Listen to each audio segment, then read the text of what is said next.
አብ ወወልድ ወመንፈስ ቅዱስ አሃዱ አምላክ አሜን። ብዙ መንገር ብዙ ማብራራት የሚያስፈልግ መስሎ አይሰማኝም። በሃይማኖት በምግባር እግዚአብሔር ያጽናን። ካልሞትክ ሕያው አትሆንም። ለአጭር ደቂቃ የምንማርበት የትምህርታችን ርዕስ ነው። ካልሞትክ ሕያው አትሆንም ወይም ካልሞትክ አትነሳም። በዚህ ሐሳብ ጥቂት ደቂቃዎች እንመካከራለን። አንደኛ ቆሮንቶስ መልእክት ምዕራፍ 15 ቁጥር 36 ካልሞት ሕያው አትሆንም። ቅዱስ ጳውሎስ ስለ ትንሣኤ ሙታን ባስረዳበት ምንባቡ ነው፣ መልእክቱ ነው ይሄንን ያለው። አንተ ሰነፍ የቆሮንቶስ ገበሬ፣ አንተ የምትዘራው ስንዴ ካልሞተ ሕያው ይሆናል እንዴ ነው ያለው። ከዚህ ሐሳብ ላይ ነው እኔ ወስጄ ካልሞትክ ሕያው አትሆንም የሚል ርዕስ ያወጣሁት። የተወደዳችሁ ክርስቲያኖች፣ እግዚአብሔር እያንዳንዱን ነገር ለጥቅማችን እንኳን ሳይቀር ይቀይረዋል። ታስታውሳላችሁ፣ የአዳምን መበደል የሔዋንን መበደል እንዴት አድርጎ ለጥቅማችን እንደቀየረው ታስታውሳላችሁ። አንድ መምህራችን ነበረ እና ምን ይላል? እንኳን አዳም በደለ፣ አዳም ባይበድል ኖሮ እኮ የእግዚአብሔርን ፍቅር አናውቀውም ነበረ ብሎ ሲያስተምር ሰምቻለሁ። እውነት ነው። እግዚአብሔር ፈጣሪነቱን ብቻ አውቀን ኃያልነቱን ብቻ ተረድተን እንኖር ነበረ። በአዳም በደል ምክንያት ግን ይህንን እንኳን ሳይቀር ለኔና ለናንተ ያለውን ፍቅር ለመግለጫ አደረገው እግዚአብሔር። ልክ እንደዚህ ነው ወገኖቼ፣ ሞትንም እንኳን ሳይቀር እግዚአብሔር ለጥቅማችን አድርጎ ቀይሮታል። ወዳጆቼ፣ በተለይ ክርስቲያኖች አሁን በዚህ በአዲስ ኪዳን ዘመን የምንሞተው ለምንድን ነው ካላችሁኝ፣ አሁን ያለውን ቃል እደግምላችኋለሁ። ካልሞትን ሕያው ስለማንሆን ነው። ለምንድን ነው እንድንሞት እግዚአብሔር የፈቀደው ካላችሁኝ፣ ሕያው ሆነን ለዘላለም እንድንኖር ነው። ለዚህ ነው ካልሞትክ እኮ ሕያው አትሆንም የሚለን። ክርስቲያኖች እንደዚህ ነው ልንረዳው የሚገባው። ስንዴ ሲፈርስ፣ ስንዴ ሲበሰብስ፣ ስንዴ ካፈር ሲለወስ፣ ስንዴ የጠፋ ሲመስል እውነት እንደዛ እንደማንረዳ እናውቃለን። ሊጠፋ አይደለም፣ እንደፈረሰ ሊቀር አይደለም፣ እንደበሰበሰ ሊቀር አይደለም። ለምንድነው ስንዴ የሚፈርሰው ካላችሁ ፍሬ ሊያፈራ ነዋ። መልሱ ይሄ ነው። ታዲያ እኔና እናንተ እግዚአብሔር እንድንሞት የፈቀደው ለምንድነው ካላችሁኝ ሕያው እንድንሆን ነው። ካልሞትን ሕያው ስለማንሆን ነው። ካልሞትን ስለማንነሳ ነው። እስኪ አንድ ጥያቄ ልጠይቃችሁ፣ ቀላል ቢመስልም ለዘላለም ተነስታችሁ ከሙታን ከክርስቶስ ጋር መኖር የምትፈልጉ እስኪ እጃችሁን አውጡልኝ ከሰማችሁኝ። ፀሐዩ እንዳትሰሙኝ ካላረጋችሁ በቀር እግዚአብሔር ይስጣችሁ፣ አውርዱ። እየሰማችሁኝ ነው ማለት ነው። ለመነሳት የምትፈልጉ በእርግጠኝነት ሁላችሁም ናችሁ። አሁን ደግሞ አከታትዬ ሌላ ጥያቄ ልጨምርላችሁ። እስኪ መሞት ደግሞ የምትፈልጉ እስኪ እጃችሁን አውጡልኝ። ምን ነው ጉምጉምታ በዛ? ቀስ እያላችሁ ነው የምታወጧት አይደል? ወዳጆቼ አውርዱ፣ ግድ የለም ሳሳ ብሏል። እርግጥ ርዕሴን ግን ነግሬያችሁ ነበር። ምን ነበር ያልኳችሁ? ካልሞት ሕያው አትሆን። አንዳንዶቻችሁ በጣም ብልጦች ናችሁ። ሕያው መሆን ትፈልጋላችሁ፣ መነሳት ትፈልጋላችሁ፣ ግን ምን አትፈልጉ እና በምን በኩል ልትነሱ ፈልጋችሁ ነበር? እንዲህ አይነት ብልጥነት አሁን እዚህ ያስፈልጋል ወገኖቼ። በሐዲስ ኪዳን ነገሩ እንደዚህ ነው። የምንሞተው ምን እንድንሆን ነው? ሕያው ሆነን ለዘላለም ለመነሳት። ገብቷችኋል አይደል? አሁን ሰው ሲሞት ሊኖር እንደሆነ ታስባላችሁ? እስኪ በጣም ወዳጆቻችሁን የቀበራችሁ፣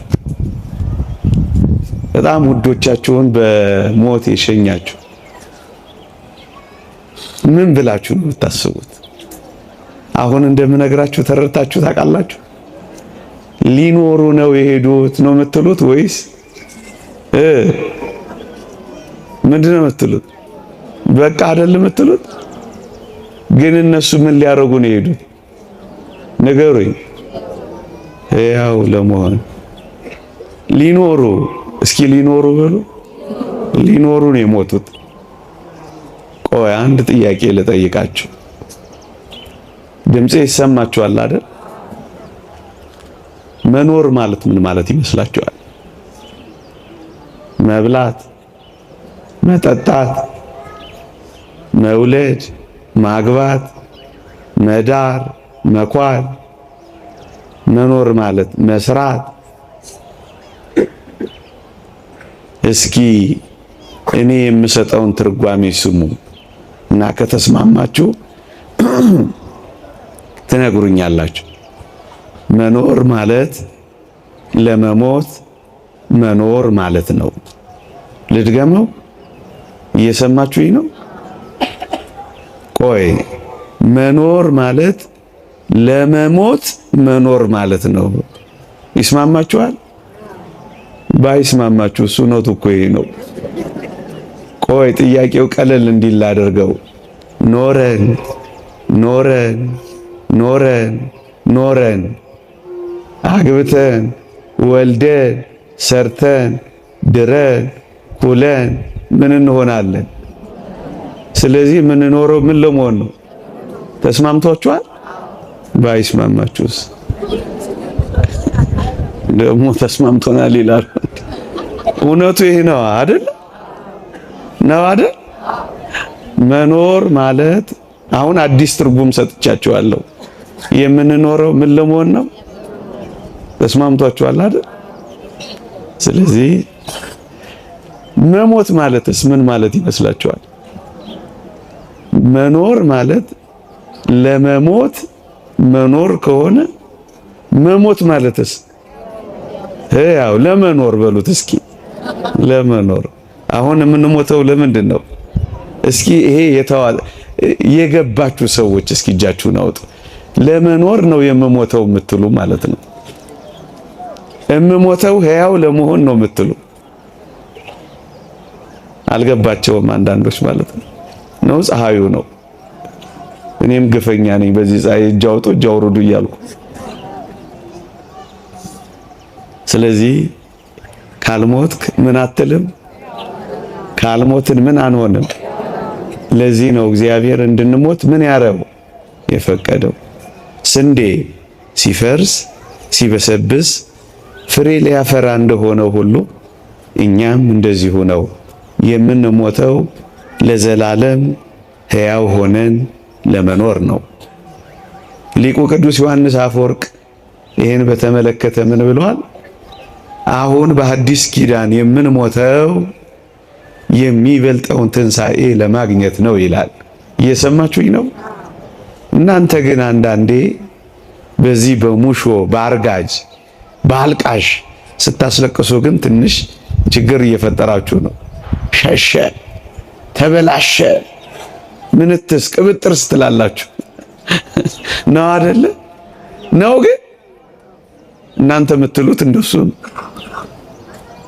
እኛ በሐዲስ ኪዳን የምንሞተው የሚበልጠውን ትንሣኤ እንድናገኝ ነው። እየሰማችሁኝ ነው?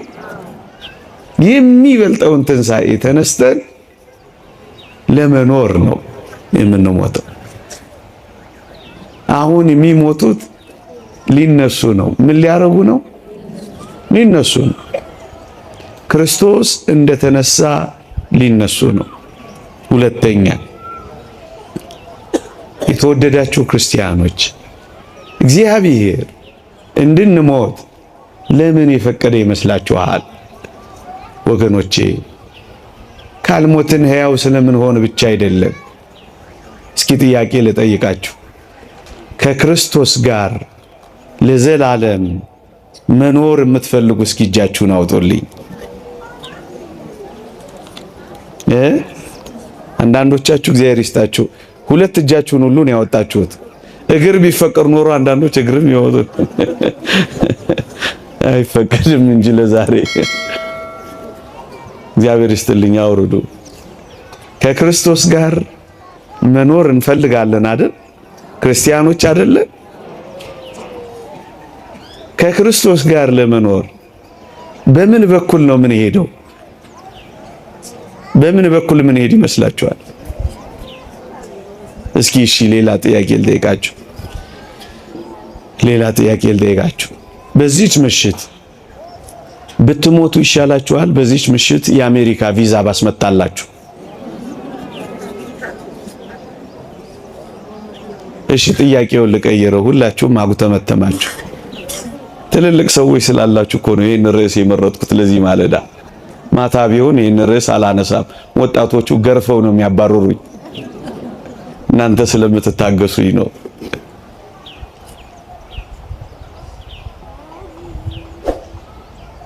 ብትሞቱ ይሻላችኋል ወይስ ቪዛ አልኳችሁ? ዝም አላችሁ። ጥያቄውን እስኪ ልቀይረው። በዚህች ምሽት ወደ ክርስቶስ ብትሄዱ ይሻላችኋል? በዚህች ምሽት ወደ ትራምፕ? እና ታዲያ ወደ ክርስቶስ የምትሄዱት በሞት በኩል ነው እንጂ ቤት ልትሄዱ በአውሮፕላን፣ በጀት፣ በመንኮራኩር። ግን እናንተ እዚህ አካባቢ ብልጦች ናችሁ። ይህ እግዚአብሔርን ቃል አንሳላችሁ ማስደገፊያ እንዲሆነን ቅዱስ ጳውሎስ ልሄድ ከክርስቶስ ጋር ልኖር እናፍቃለሁ። እግዚአብሔር ይስጥልኝ። ምን እላለሁ? ምን ላረግ? ከክርስቶስ ጋር ለመኖር ከክርስቶስ ጋር ለመኖር እናፍቃለሁ አይደለ? ከሱ በፊት ግን አንድ ቃል አለ። ምን የሚል? ልሄድ። ምን ልሄድ ማለት ምን ማለት ነው? ኦሬ የገባችሁ ናችሁ እናንተ። እኔ ጠርጥር ያለው ቅድምም እናንተን ማስተማር። ልሄድ ምን ላረግ? ልሞት። ቅድም ግን ከክርስቶስ ጋር ልኖርና የምትወዱ ስል እጃችሁን አውጣችኋል አይደል? አሁን ደግሞ ትንሽ ልትሄዱ ትወዳላችሁ? ሰውዬ ግፈኛ ነው እንዳትሉኝ። ከክርስቶስ ጋር መኖር ከፈለግን ምንም መፈለግ አለብን? መሄድም መፈለግ አለብን አይደለ? እናፍቃለሁ እኮ ያለው ለዚህ ነው አይደለም? አይዟችሁ አትሄዱም፣ እንደው ትምህርቱን እንማር ብዬ ነው። ጥላችሁኝ እንዳትወጡ አንድ ወንዶቻችሁ እዛ በቀኝ የተሰቀለውን ወንበዴ ጌታችን ምን ነበር ያለው መሰላችሁ? በቀኝ የተሰቀለው ወንበዴ አልነበረ? ምን ነበር ያለው መሰላችሁ? ጌታ ሆይ በመንግስት በመጣ ጊዜ አስበኝ አለው። የተወደደ መድኃኒታችን ምን አለው? ዛሬ ከኔ ጋር በገነት ትሆናለህ አለው። ወገኖቼ እዚህ ካሉ ሰዎች ጋር ከመኖር ከክርስቶስ ጋር መኖር ይበልጣል አይበልጥም? ለዚህ ነው ልሄድ ከክርስቶስ ጋር ልኖር እናፍቃለሁ ከሁሉ ይልቅ እጅግ የሚሻል ነውና ይላል። የሚሻል ነው ወገኖቼ። ሕያው ከሆነው አምላካችን ጋር የምንኖረው ግን በሞት በኩል ምን ስናረግ ነው? ስንሄድ። ስለዚህ አሁን የምንሞተው እግዚአብሔር እንድንሞት የፈቀደው ከክርስቶስ ጋር ከራሱ ጋር ለዘላለም ምን እንድናደርግ ነው? እንድንኖር ነው። እንድንኖር ነው። ይሄ ደስ ይላል ደስ አይልም? ከዚህ የበለጠ የክርስቲያን ተስፋ ምን አለ? እውነት ሐሰት? እውነት ነው። እውነት ነው። እውነት ነው። እንዳላደክማችሁ ፀሐይም ላይ እንዳላስቀምጣችሁ ነው። እናንተማ ጥላ ላይ ናችሁ። ኧረ ይላሉ እዚህ ቁጭ ብሎ ጥላ ላይ ምን አለባችሁ? ለጨዋታ ነው። አይዟችሁ። ለምንድን ነው እግዚአብሔር እንድንሞትና ሞትን እንድንቀምስ እንድንፈርስ እንድንበሰብስ የፈለገው? ለምንድን ነው? እየነገርኳችሁ አይደል? ሶስተኛ ነጥብ ልንገራችሁ። እግዚአብሔር እንደገና ውብ አድርጎ ሊሰራን ነው። እጅግ ውብ አድርጎ። እስኪ አንድ ጥያቄ ልጠይቃችሁ። ዛሬ መቼም በጥያቄ አደረኳችሁ። አንዲት ሸክላ ሰሪ፣ አንዲት ገል የምትሰራ ባለሙያ ሸክላዋ ቢሰነጠቅ፣ ሸክላዋ ቢሸረፍባት ምን የምታደርግ ይመስላችኋል? ተሰነጠቀባት ወይ ተሸረፈባት ምን ታደርገዋለች? ትለስነዋለች? ትጠግነዋለች? ምን ነው የምታደርገው? አፍርሳ እንደ አዲስ ትሰራዋለች። ግን የምትሰራው ምን ለማድረግ ነው? የሚበልጥ የክብር ዕቃ አድርጋ ለመስራት ነው። እውነት ሐሰት? እግዚአብሔርም ልክ እንደዚህ ነው ያደረገው። እየሰማችሁኝ ነው? አንዳንዶች ይህን ሐሳብ እያነሱ እግዚአብሔርን እኮ ስለሚተቹትና ስለሚያሙት እኮ ነው። አንዲት የሸክላ ሰሪ ባለሙያ እንኳን ቢሰነጠቅባት አፍርሳ አብኩታ አለስልሳ እንደገና ተኩሳ እንደገና አስጊጣ ውብ አድርጋ እንደምትሰራ እግዚአብሔር በሞት በኩል እንድንፈርስ፣ በሞት በኩል እንድንበሰብስ፣ በሞት በኩል የሌለን እስኪመስል ድረስ እንደዚያ እንድንሆን የፈቀደው ተወደዳችሁ ክርስቲያኖች ውብ አድርጎ ሊሰራን፣ እንደገና ሊሰራን፣ እንደገና ሊያስጌጠን፣ እንደገና ሊያከብረን ነው። አንድ እግዚአብሔር ቃል ላንሳላችሁ። ቅዱስ ጳውሎስ እንዲህ ይላል፣ በውርደት እንዘራለን፣ በክብር እንነሳለን። በድካም እንዘራለን፣ በኃይል እንነሳለን። በመበስበስ እንዘራለን፣ ባለመበስበስ እንነሳለን። ታዲያ ይሄ ጥቅም ነው? ጥቅም አይደለም። ደካሞች ብርቶች ሆነን እንወጣለን። ይሄ የሚበሰብሰው ስጋችን የማይበሰብሰውን ዓለም ሊወርስ ስለማይችል የማይበሰብስ ሆኖ ይወጣል። ስንዴ ሲያፈራ እንዴት ውብ እንደሆነ ሰሞኑን ወጣ በሉና ወደ መንገድ ተመልከቱ። ከዚያ በላይ ውብ ሊያደርገን ነው እግዚአብሔር እንድንሞት የሚፈቅደው። የክብር ዕቃዎች ክብሩን እንደ መስታወት እያብለጨለጭን የምናሳይ መልኮቹ እንድንሆን ነው እንድንሞት የሚፈቅደው።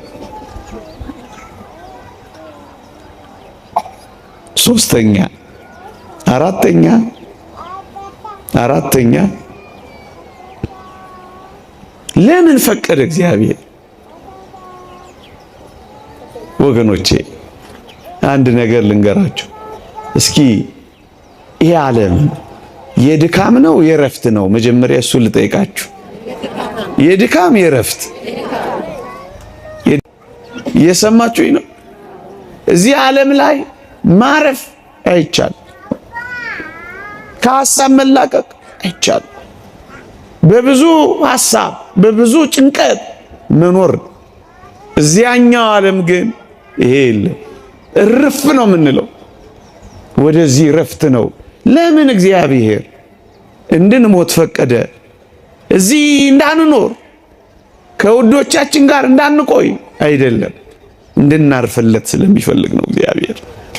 እንድናመሰግነው፣ አርፈው እንደሚያመሰግኑ ሲያመሰግኑ እንደሚያርፉ እንደ መላእክት እንድንኖር እግዚአብሔር ስለሚፈልግ ነው። እርፍ እሱ ነው የሚለን።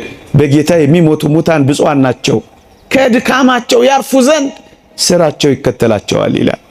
ወገኖቼ የታመሙ እየታመሙ እንዲሁ ይቀጥሉ። የተራቡ እየተራቡ እንዲሁ ይቀጥሉ። የተጨነቁ እንዲሁ እንደተጨነቁ ይቀጥሉ። የተሰቃዩ እየተሰቃዩ እንዲሁ ይቀጥሉ። ያዘኑ እንዳዘኑ እንዲሁ ይቀጥሉ። የተከዙ እንደተከዙ እንዲሁ ይቀጥሉ። ይሄማ ግፍ ነው። እግዚአብሔር ማሳረፊያው መንገድ ነው። ሰው አይገባንም እንጂ አይገባን። ይህ እግዚአብሔር ስጦታ ነው። እንደ ጸጋ ነው ቅዱሳን የሚቆጥሩት። ቅዱስ ባስልዮስ ዘቂሳርያ እግዚአብሔር ኃጢአታችንን ለመከልከል የሰጠን ስጦታ ነው ይላል። ወገኖቼ ሞት ባይኖር ደግሞ ፍርድ ባይኖር በዚች ዓለም ላይ ወንጀለኞች እና ወንጀል እንዴት ይጨምር እንደነበር እወቁ። ኃጢአትን ለመገደብ፣ በደልን ለማስቆም፣ ግፍን ለማስቆም እርፍ እንድንል እግዚአብሔር የሰጠው ጸጋ ነው። ለዚህ ነው የእግዚአብሔር ስጦታ ነው ያለው ባስልዮስ ዘቂሳርያ። ለማረፍ ነው። ለማረፍ እርፍ እንድንል ለማረፍ። ይሄንን እናምናለን ክርስቲያኖች። ስትቀብሩ ስትሸኙ ይሄንን እያሰብን ሊሆን አይገባም። ስንኖር ይሄንን እያሰብን ሊሆን አይገባም። ለምን እንሞታለን? ልናርፍ ነዋ። ልናርፍ ነዋ። አልዓዛር የሚባል ሰው ታስታውሳላችሁ አይደል? በመጽሐፍ ቅዱስ ላይ ታስታውሳላችሁ አይደል? እስኪ ልጠይቃችሁ። አልዓዛር በጣም ድሃ ነበር። ድሃ መሆኑ ብቻ አይደለም፣ ቢለምን የሚሰጠው ያጣ ሰው ነበረ። ድህነት አንድ ነገር እኮ የሚለምን ያለው ሰው እንደውም ብዙም ድሃ መባል የሚያስፈልገው የሚሰጠው ያለው ሰው ማለት ነው። ሲቸግረው በሮ የሚቀበለው ሰው ያለው ሰው እሱ እንደው ማለፊያ ቀን ማትረፊያ ይኖረዋል። ይሄ ሰው ምንም ነገር አልነበረው። ምንም ድህነት ብቻ አይደለም፣ የሚያበድር የሚሰጥ ማጣት ብቻ አይደለም። በጣም ይደንቃችኋል። ደግሞ በሽተኛ ወጥቶ ወርዶ ማይሰራ ማይላወስ። ይሄ ብቻ አይደለም፣ ተንከባካቢ ደግሞ የለውም። በሞቴ ስሙኝ፣ አስታማሚ የለውም፣ አባ ከናሚል የለውም። አያሳዝንም? ይሄ ሰው በድህነት ላይ ደዌ፣ በደዌ ላይ የሚሰጠው ሰው ማጣት። ይሄ ብቻ አይደለም፣ ተንከባካቢ አልባነት ምን ያክል የተተወ ሰው እንደሆነ አስቡት። ይሄ ብቻ አይደለም፣ ቁስሉን የሚያባረርበት ተባዮች ሲያርፉ ገለል የሚያደርግበት አቅም እንኳን ያጣ ሰው ነበር። ይሄ ብቻ አይደለም፣ ውሾች እየመጡ ቁስሉን ይልሱለት ነበር ይላል። ውሾችን ማባረር አይደለም ሲልሱለት ደስ የሚሰኝ ሰው ሆኖ ነበር። ጥያቄ ልጠይቃችሁ ነው። አልዓዛርም ሞተ፣ መላእክትም ወደ አብርሃም እቅፍ ወሰዱት ይላል። ባለጸጋው ሞተ፣ ተቀበረ ይላል። ባለጸጋው በጣም እየተመቸው ዕለት ዕለት በድሎት ነው የኖረው። ሲያበቃ ታሪካቸው ምን ይላል መሰላችሁ? አልዓዛርም ሞተ፣ መላእክትም ወደ አብርሃም እቅፍ ወሰዱት ይልና ባለጸጋው ሞተ፣ ተቀበረ ይላል። አሁን ጥያቄ ልጠይቃችሁ ነው። እናንተ እንደ አልዓዛር መሆን ይሻላችኋል እንደ ባለጸጋው? ምን አላችሁኝ? እያሰባችሁ ነገሩኝ። ምን አላችሁኝ?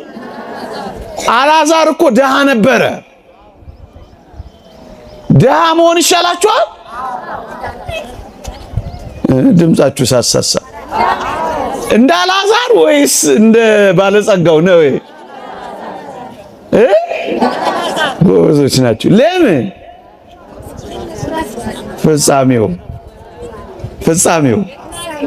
ፍጻሜው ነው አይደለም? አያችሁ፣ ይህንን እንቆ ይኸውላችሁ፣ ፍጻሜውን ሳታዩ ባለጸጋ ወይም ድሃ እንዳትሉ። እየሰማችሁ ነው? ያኛው ሞተ ተቀበረ ይላል፣ ያኛውስ ወደ አብርሃም እቅፍ ገባ ይላል። እየሰማችሁ ነው እንዴ? ድሃ እንደ አልዓዛር ወይስ እንደ ባለጸጋው? በሽተኛ እኮ ነበረ። ይሁና ነው ነገራችሁ? እየተስማማችሁ ነው? በአብርሃም እቅፍ እርፍ ብሏል። እርፍ። እንደውም አልዓዛር የሚገርባችሁ እዛ በእረፍት ቦታ ከሄደ በኋላ በጣም ቪአይፒ ሆነ። ቪአይፒ ነው የሚባለው? ቪአይፒ ነው። ቪአይፒ በጣም ቬሪ ኢምፖርታንት ፐርሰን፣ ቪአይፒ ተፈላጊ ሰው ሆነ። ባለጸጋው አሻቅቦ ሲያየው አልዓዛርን በአብርሃም እቅፍ ውስጥ አየና፣ እባክህ አብርሃም አባቴ ሆይ አልዓዛርን ስደድልኝ። ተፈለገ አልተፈለገም? ወገኖቼ በዚህ ዓለም በብዙ ስቃይ ልንኖር እንችላለን። በዘላለም እረፍት ግን ካረፈን ይበቃናል አይበቃንም? እውነቱ እሱ ነው እሱ አይደለም? ፍጻሜውን ሳታዩ ማንንም መከረኛ፣ እድለኛ፣ ባለጸጋ፣ ድሃ እንዳትሉ አደራችሁ። እየሰማችሁ ነው? እንደ አልዓዛር ኖሮ እንደ አልዓዛር ማረፍ ይሻላል። በምቾት በድሎት በቅምጥልነት ኖሮ ለዘላለም ከመሰቃየት እውነት ሐሰት። ለዛ ነው እግዚአብሔር እንደዚህ የሚያዘን። ጨዋ የታረመ መልካም ጸባይ ክርስቲያናዊ ሕይወት ይዞ የኖረ ያርፋል፣ ለዘላለም ያርፋል። ጥቂት ጊዜ ይሰቃያል፣ ጥቂት ጊዜ ይቸገራል፣ ጥቂት ጊዜ ያጎነብሳል፣ ጥቂት ጊዜ ይመረራል፣ ጥቂት ጊዜ ይተክዛል፣ ጥቂት ጊዜ ያጣል። ለዘላለም ጊዜ ለማይቆጠርለት ሕይወት ግን በተድላ በደስታ በእረፍት ይኖራል። ይሻላል አይሻልም? ከመረጣችሁ እንደዚህ ኑሩ። የምንሞተው ለዘላለም ለማረፍ ነው። የምንሞተው የከበረ ዕቃ የከበረ ሰውነት ይዘን ለመኖር ነው። ከክርስቶስ ጋር ለዘላለም ለመኖር ነው። የበለጠውን ትንሣኤ እንድናገኝ ነው። ኃጢአታችን እንዲከለከል ነው። መጨረሻ ለምን እንደምንሞት ታውቃላችሁ? ወደ ቤታችን ለመሄድ ነው። ወደ ሀገራችን ለመሄድ ነው። በጣም የምትወዱት መንገድ የትኛው ነው? እናንተ በጣም የምትወዱት መንገዳችሁ የትኛው ነው? የእናንተን አላውቅም።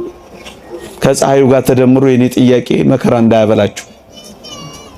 እኔ በጣም የምወደው መንገድ ወደ ቤት የሚወስደኝን መንገድ ነው። እርፍ እምልበት ቤተሰቦቼን የማገኝበት ነው አይደለም? ነው ወደ ቤታችን አይደል? በጣም ውብ የሆነ ቤታችን ምን ሄደው በሞት አማካኝነት ነው። ያቺ ሀገራችን የት ናት? በሰማይ አይደለም ይላል። ሀገራችን ቤት ነው በሰማይ። ዜግነታችን ክርስቶሳዊ ሰማያዊ፣ ወደ ሰማይ ወደ ሰማይ። እዚህ የመጣ ነው አደራችሁን ለቱሪስትነት ነው። እዚህ ምን ሆነን ነው? ቱሪስት። ይስማማችኋል? አይስማማችሁስ?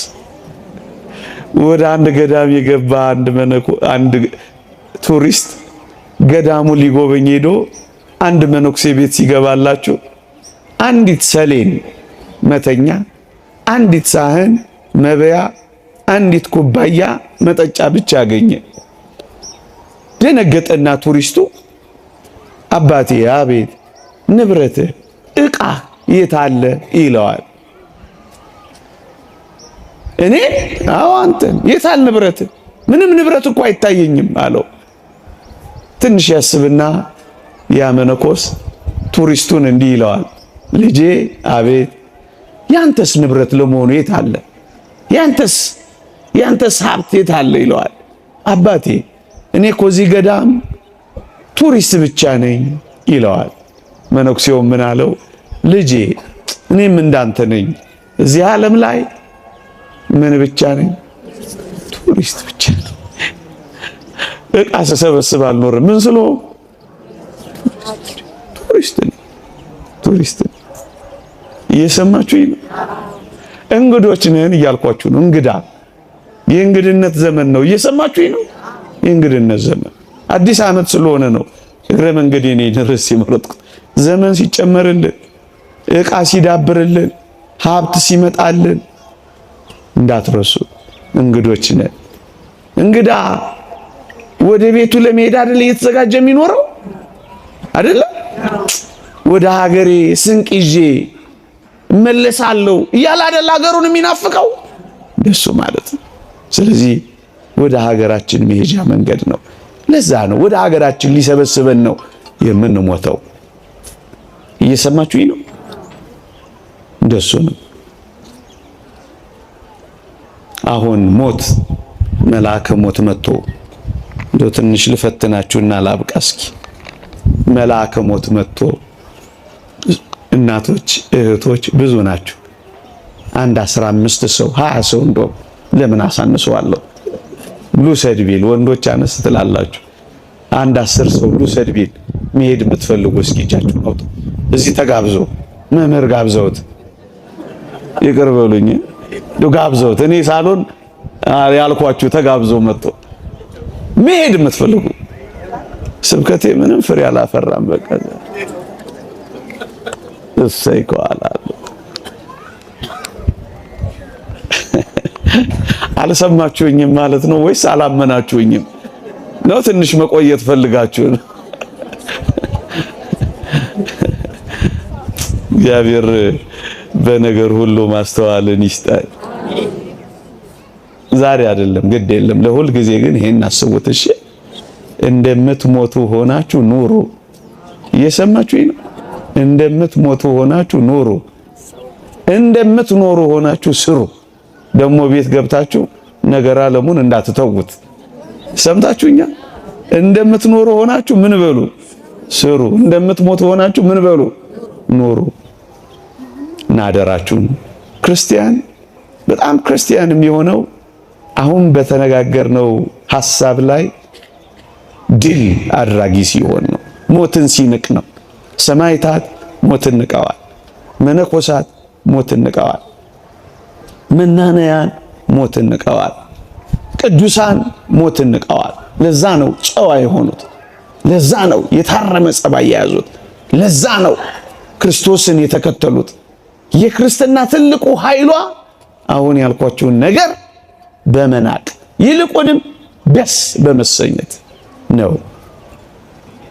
እየሰማችሁኝ ነው? ባልና ሚስት ናቸው አሉ። በጣም ይዋደዳሉ። እጅግ በጣም ትንሽ ሲለው እኔ ታነቅ ትላለች፣ ሲያደናቅፋት እኔ ልደፋ ባይ ነው። ፍቅራቸው የትየለሌ ነው። አንድ ጎረቤት ይሄን ፍቅራቸውን ሲያይ ከርሞ ግን የምራቸውን ነው እውነታቸውን ነው የሚዋደዱት ብሎ አንድ ቀን ቼክ ማድረግ ፈለገ።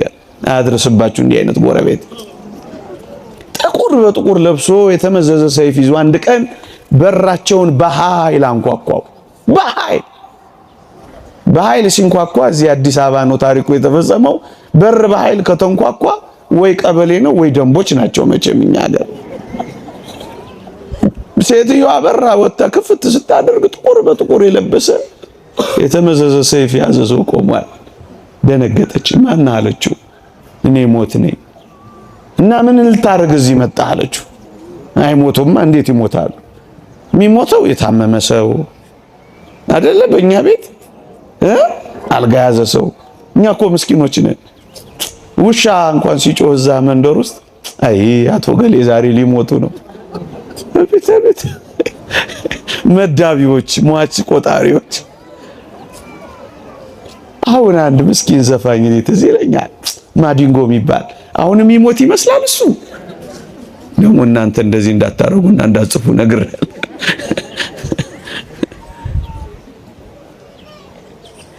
እሷም የተረዳችው እንደዚህ ነው። የሚሞቱት አንድ የታመሙ ሰው ነበሩ አቶ ገሌ የሚባሉ። ተሳስተ የሆነ አድራሻ በዚህ ቀጥታ ሄደ ጥፍ ብለህ አይደለም እዚህ ቤት ነው የመጣሁት አለ ሞት። ምንም ያድራሻ ለውጥ ስህተት የለም እዚህ ቤት ነው ይላል። እና ምን ፈለግ ልወስድ። ሴቲቱ ወደ ኋላ ዞር ብላ አይታ ባሏ እንደሌለ ምን ያደርጋል? እኛ ጋር ከሆነ አድራሻ የመጣው ባሌ ውስጥ አለልህ። እኔ ወጥ ውጬ አብኩቼ አስፍቼ ጋግሬ ልጆች ማኖረው እኔ ነኝ። ባሌ ውስጥ አለ ውሰደው አለች።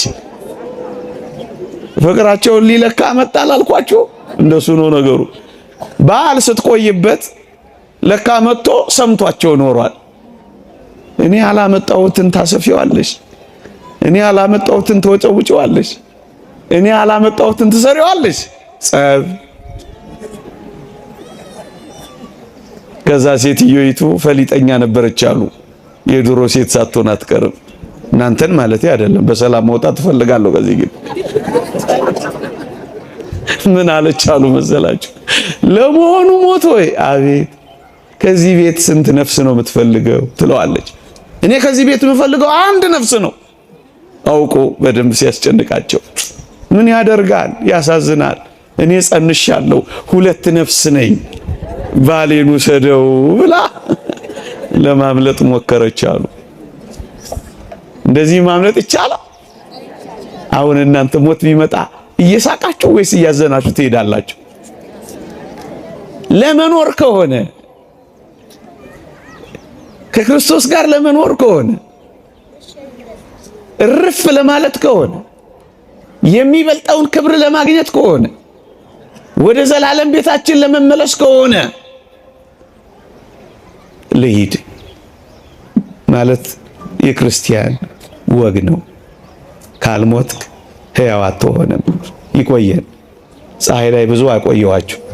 የእግዚአብሔር ቸርነት፣ የእመቤታችን አማላጅነት፣ የጻድቁ አባታችን የአቡነ ሀብተ ማርያም በረከት ረድኤት አይለየን። በሐዘን ጊዜ ብዙ አታምቡ፣ ብዙ አታልቅሱ፣ ተስፋ አትቁረጡ፣ አትመረሩ፣ ጥቁርና ከል አትልበሱ፣ ጸጉር አትንጩ፣ እንደ አሕዛብ አታልቅሱ። ይህ ክርስቲያን ወግ አይደለም። በትንሣኤው ኃይል ለሚያምን ክርስቲያን በቅጡ የሚኖር ሕይወት የሚገለጠው እንዲህ ባሉ ብርቱ የሐዘን ጊዜያት ነው። እየዘመርን መሸኘት እንልመድ። እልል እያል እየዘመርን በአንድ አይናቸው እየሳቁ በአንድ አይናቸው እያለቀሱ እንደሚሸኙት ደጋግ ሰዎች እንሆን። ስለ ፍቅራችን እናለቅሳለን፣ ከክርስቶስ ጋር ስላለን ፍቅር ደግሞ እንደሰታለን።